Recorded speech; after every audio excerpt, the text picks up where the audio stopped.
پروردگار اپنے بندوں کی آزمائش لیتا ہے، امتحان لیتا ہے، اور آزمائش و امتحان کی چند وجوہات ہوتی ہیں۔ خدا یہ دیکھنا چاہتا ہے کہ یہ ثابت قدم ہے یا نہیں ہے، یا پھر امتحانات مراتب کو بڑھانے کے لیے ہوتے ہیں، انسان کا رتبہ بڑھے گا یا نہیں بڑھے گا، یا پھر امتحانات آزمائش انسان کے گناہوں کو پاک کرنے کے لیے ہوتے ہیں۔ ہر حوالے سے مصیبت خیر ہی ہے، مشکل نہیں ہے، کیونکہ انسان دنیا کو اپنی نگاہوں سے دیکھتا ہے، اسی لیے وہ مشکل کو تحلیل نہیں کر پاتا، وہ مشکل میں پھنس جاتا ہے اور پھر اپنا راستہ کھو بیٹھتا ہے۔ خدا نے ان آزمائشوں کو رکھا اس لیے ہے کہ وہ دیکھے کہ خیر عمل کرنے والے کون ہیں۔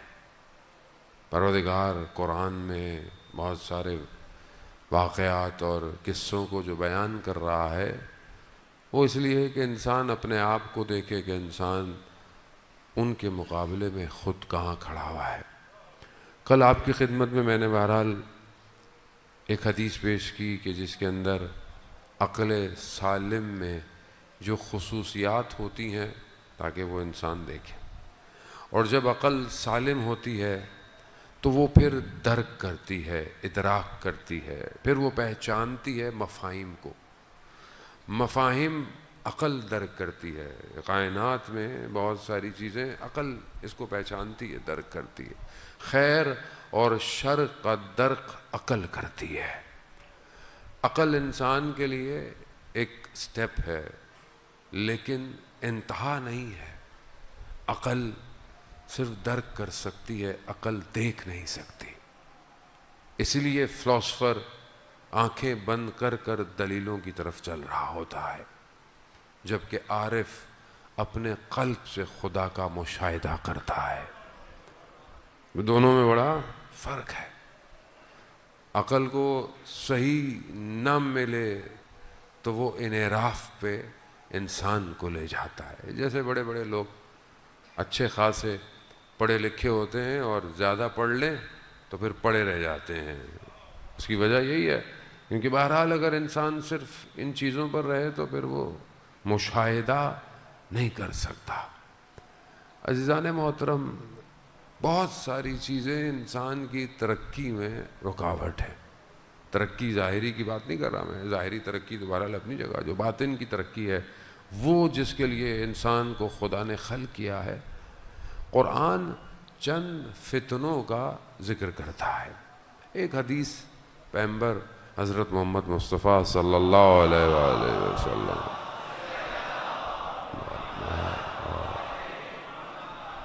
ایک حدیث آپ کی خدمت میں کہ ہم بہرحال اس فتنوں کو تھوڑا سا اور دیکھ سکیں کہ کیا ہے، کہاں ہے۔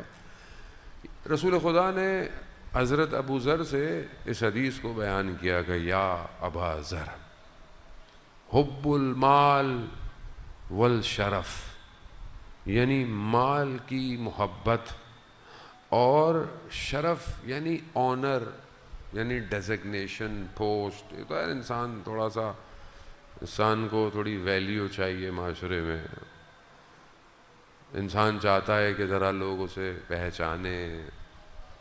حب المال والشرف، یہ دو چیزوں کی محبت رسول خدا ارشاد فرماتے ہیں۔ بس میں اسی حدیث پہ گفتگو کروں گا، میں زیادہ وقت آپ کا نہیں لوں گا۔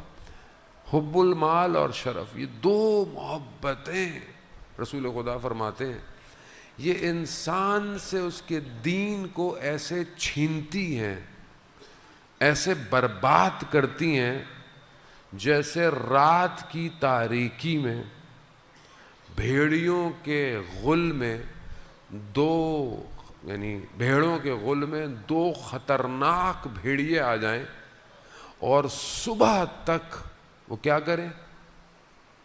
بھیڑوں کے ساتھ کہ جو وہ کر سکتے ہیں وہ کریں. یہ دو بھیڑیے خطرناک کہاں آ جائیں؟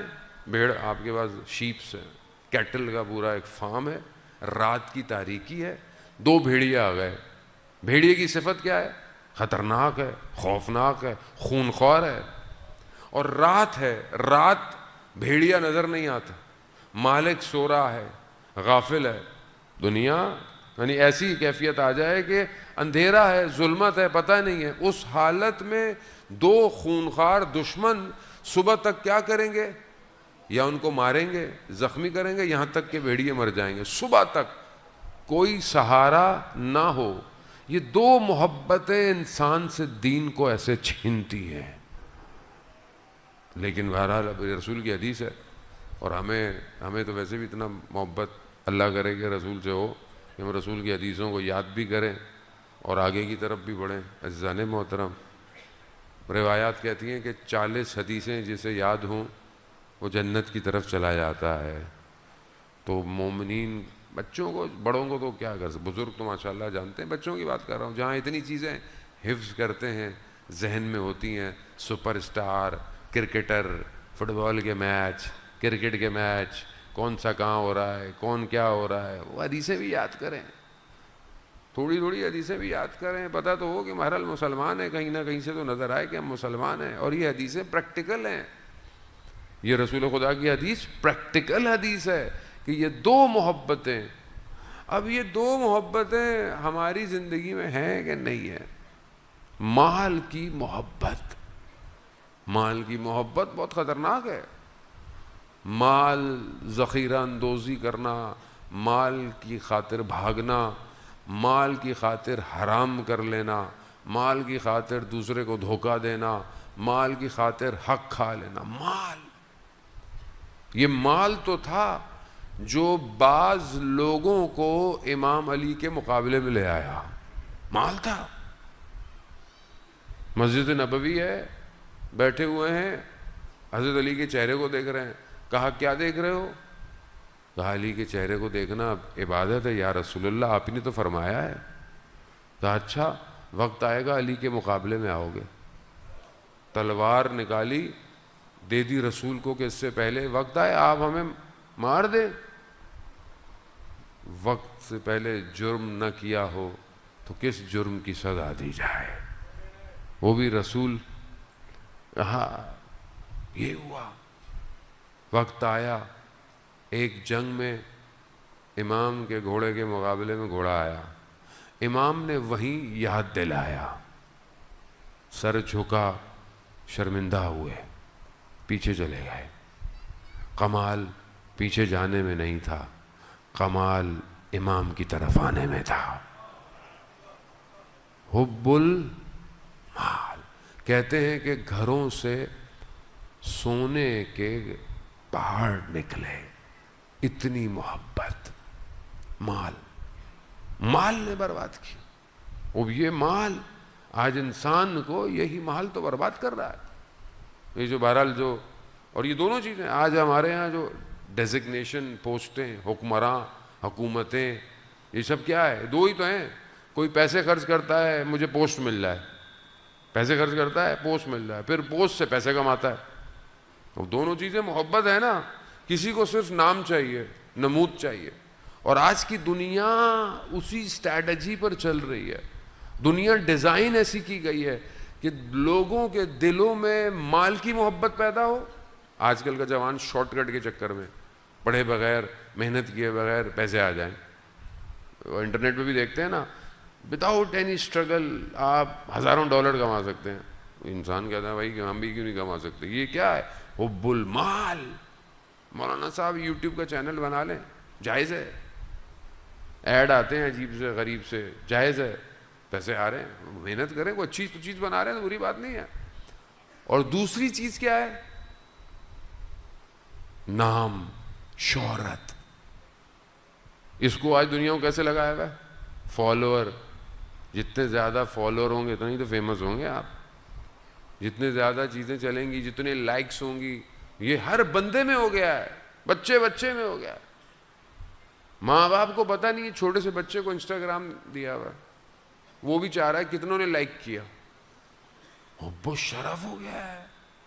دنیا اسی مقابلے میں آگے بڑھ رہی ہے، اور یہ دنیا کا بازار اتنا گرم ہے کہ کسی کو محسوس نہیں ہو رہا کہ ہم بربادی کی طرف. اور رسول خدا کیا کہہ رہے ہیں؟ یہ دو چیزیں انسان سے دین کو ایسے کھینچتی ہیں جیسے رات کی تاریکی میں بھیڑیا.